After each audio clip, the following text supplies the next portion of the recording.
Hello and welcome to Politics at Jack and Sam's Daily, the podcast that gives you everything you need to know about the day ahead on the campaign trail. My name is Jack Blanchard of Politico. With me, as always, is Sam Coates of Sky News, and we are on day 34 of the campaign. Sam, there are 9 days left until polling day.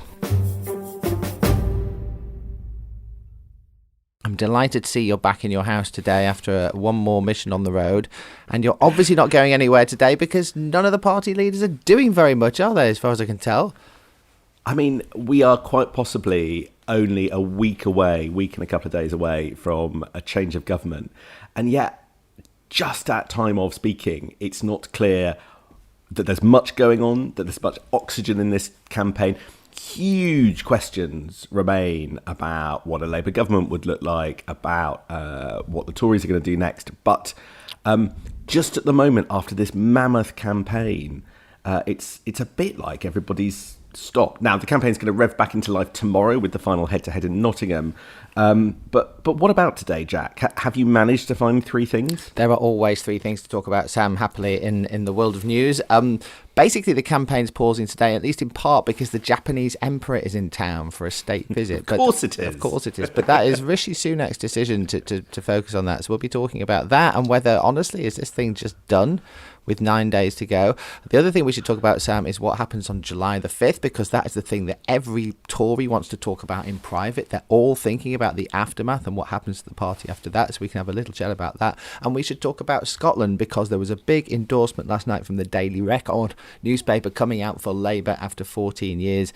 The SNP are trying to fight back, and they've got an event up there, so we'll talk a bit about Scotland as well.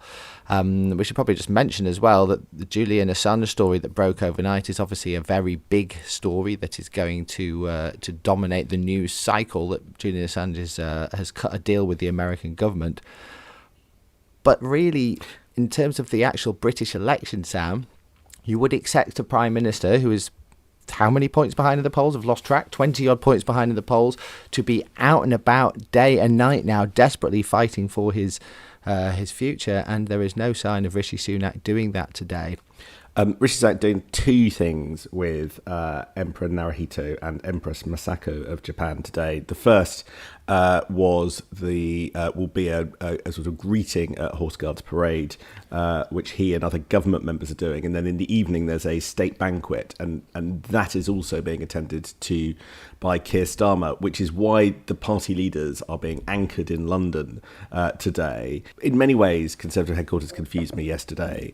The one incremental, and it was incremental, news development yesterday was the announcement that CCHQ, Conservative headquarters, themselves are also conducting a gambling probe. And the Prime Minister kind of announced this with gusto, standing in front of Edinburgh Castle, kind of prompting the question, A, why have you decided to give another news cycle to probably the one story you don't want to see dominate? And secondly, does anybody believe an internal Tory probe is going to throw up anything complicated before election day? So the sort of the actions, not just in what Rishi Sunak was saying, but the actions of the Conservative campaign, I have to say, are starting to really confuse me. Probably, I think it's just the stress of being where they are at this time. Let's talk about what some of the other party leaders are doing, Sam, because they're not all staying at home waiting to meet the Japanese emperor. Keir Starmer is going out to meet the families of victims of knife crime in London today, as you say, staying in London. Very keen to talk about Labour and law and order, and he's going to be doing some daytime telly as well. We should talk about Ed Davey, because he's launching a manifesto for social care. He's obviously made social care one of the centerpieces of the Liberal Democrats campaign, and probably deserves a bit of credit for that. You know, listening to the Institute for Fiscal Studies yesterday talking about how neither of the two main parties have even remotely tried to grapple with many of the enormous structural problems facing this country, and how both of their manifestos are frankly barely worth the paper they're written on. Lib Dems at least talking about social care, one of the great problems Britain is facing in this decade, whereas the other two parties are sort of waggling their fingers and refusing to address it. So he's trying to make a virtue of that today. And Nigel Farage, well, he'll be making a virtue of his core issue. He's going back to Dover and will be looking out across the sea, looking for people trying to get across. And then I'd imagine, Sam, we'll see some pictures of him in a pub with a pint in his hand, watching the football tonight, which of course is the other thing that everyone's going to be doing. I don't know whether you'll be doing it, Sam, but at least most of England will be tuning in to watch England play in the Euros at 8 p.m. If I'm stood up by my political dinner guest, I'll be watching the football. But I've been mulling, and I'm not sure whether this is self-reflection, self-loathing. There are so many questions in this campaign that we haven't really got to the bottom of, and yet there is this sense of pause. Is that a failing by the media? Is that a failure because political parties conspire not to talk about difficult issues? You just talked about social care then. Yesterday I was on the road and I did a quick interview with Keir Starmer, and sort of one of these huge issues kind of popped up in the chat I was having with him. Off the back of that Institute for Fiscal Studies report, basically saying that the parties are not being honest about the amount that they're going to have to tax in the next government. I asked Keir Starmer, you're promising hope, but you can't really deliver it. And he said, and I'll read you his words because I've just typed them out, "I don't agree with these forecasts. They're premised on the basis that we cannot grow the economy. They can. That's the change on offer." Now, Keir Starmer's entire offer to the electorate is predicated on rapid growth, which he says is going to come through changes to the planning system and some other bits and pieces. But there is huge scepticism about that. And when you hear Keir Starmer simply saying, "I don't agree with that forecast," I sort of had waves of, Liz Truss kind of sort of rhetoric, sort of wash over me. Very weird for Keir Starmer simply to be challenging experts on the basis of, as presented then, kind of pretty blind belief without a great deal of detail. How is Labour really going to get growth going? We've had a debate on the Labour side focused almost entirely on tax, but growth is the next thing along. And yes, they're looking for quick wins. Yes, they're kind of tapping up investment companies to see what deals could be announced immediately after the election.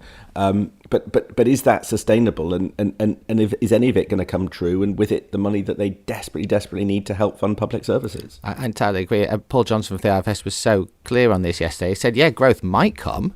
And if it does, it'll largely be a matter of luck, because you can't just pull a few levers and suddenly the economy goes gangbusters a few weeks later. It just doesn't work like that. And he said, well, luck is not a plan. It might go that way, or it might go entirely the opposite way. And what are they going to do then? None of that has been discussed by our party leaders at all. When Keir Starmer says, "I do not agree with these forecasts," Jack, what do you think he means? Do you think he means, "I think they're wrong"? Do you think that he means, "I just won't want to talk about it at this stage in the election campaign"? Forecasts are not an article of faith.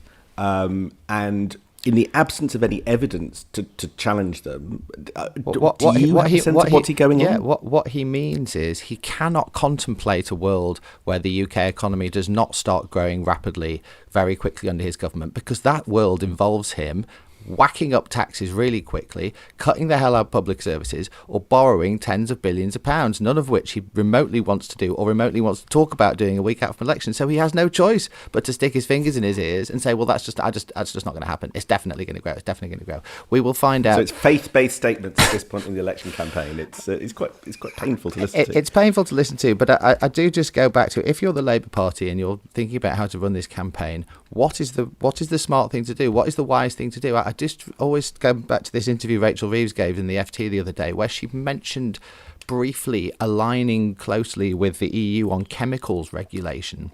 And on the back of that, we had 5 days of front pages about Labour, Remainiac, giving into the EU. If they say anything at all that is remotely interesting, there are all these vultures just waiting to leap on them and plaster it across the front pages. And Project Fear goes into full effect. So, of course, they don't want to talk about any of this stuff. And they'd be crazy to talk about any of this stuff, because it will dominate what is currently a pretty empty news cycle and play into the Tories' So the political hands. system gets the campaigns it deserves. I fear that's where we are. It's a collective responsibility of everybody that this is where we are. But I would implore people to spend 5 minutes. No one's going to do this, are they? But spend 5 minutes watching Paul Johnson talk yesterday. Listen to what he says about the two main parties and think about the state that we are actually in as a country. Let's talk about what the Tories are actually wanting to talk about in private, Sam, which is what happens on July the 5th. Given they all seem to have given up, if you grab some Tories in private and say, or just listen in to what they're talking about. What they're all thinking about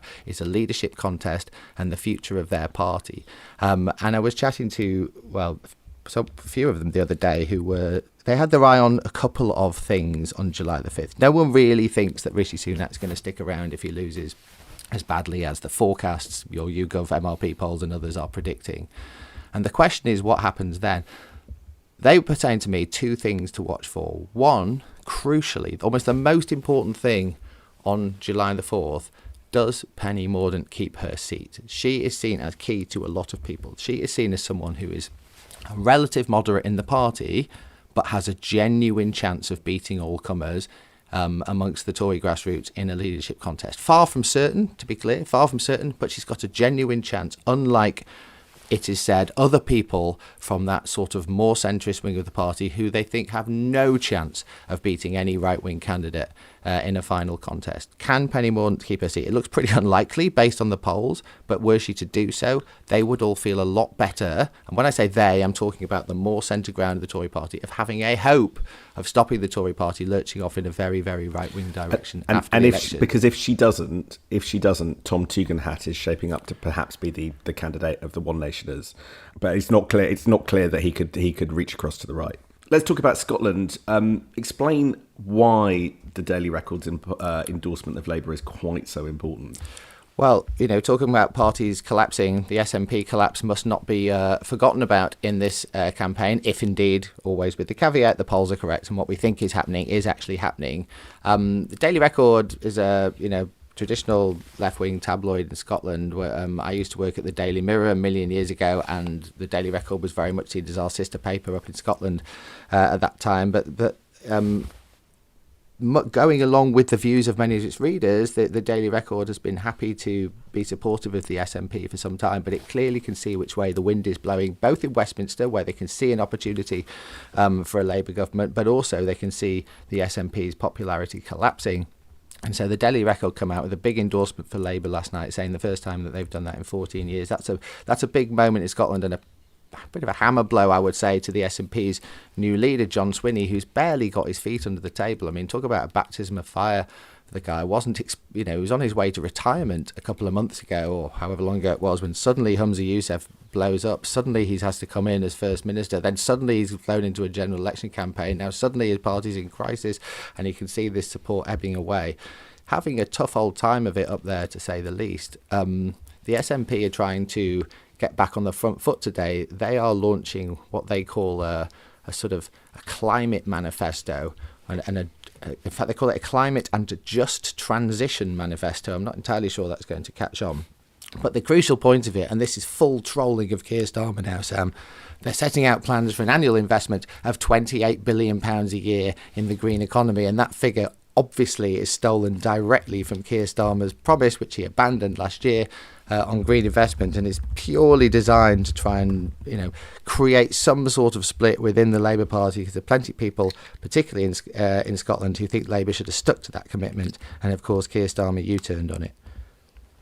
That's right. I'm just looking at the Daily Record front page. Very strikingly, it says in large font on the front page, this election is not about independence. It's about kicking this vile and corrupt Conservative government out of office. Vote Labour. So that's the first big newspaper endorsement we've had of the campaign. I'm sure there'll be some in the days to come. But the Scottish tail wagging the dog of the rest of the UK, and we see what happens across the media elsewhere. Yeah, in Playbook today, they're pointing out, Sam, we still haven't had an endorsement from The Sun or The Times or some of those sort of swing newspapers who feel to me like they've left it rather late, and it's going to be a little bit after the Lord Mayor's show whenever they finally come out and say who they're supporting. Is anybody even going to care? Everyone thinks the election's over already. Maybe that's the way they want it. We'll care. We will care. We will talk about it. Maybe it will come tomorrow morning. When I will be, well, who knows, but I'll see you then. All right. Have a great day, Sam. See you later. Cheers.